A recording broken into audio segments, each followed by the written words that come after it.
កុំសត់អូនចង់ទៅណាទៅមិនហាមពើមិនខាត់ភ្លេមនុស្សក្បត់មនុស្សល្បិចច្រើនចេញឈប់ទូយល់សពក៏មិនចង់ឃើញមុខ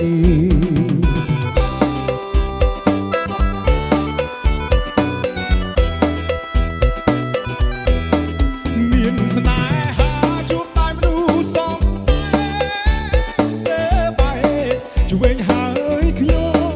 មិនចង់យំមិនចង់យំដោយសារមនុស្សក្បត់ទេលើលោកនេះមនុស្សស្មោះទេឬក៏នឹងមនុស្សចេះតែក្បត់ស្នេហ៍មិនចង់ជួបទេខ្លាចហើយរឿងស្នេហ៍ជួបមនុស្ស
ស្នេហាជួបតែមនុស្សសងស្ទើបែជួយវិញហើយខ្ញុំ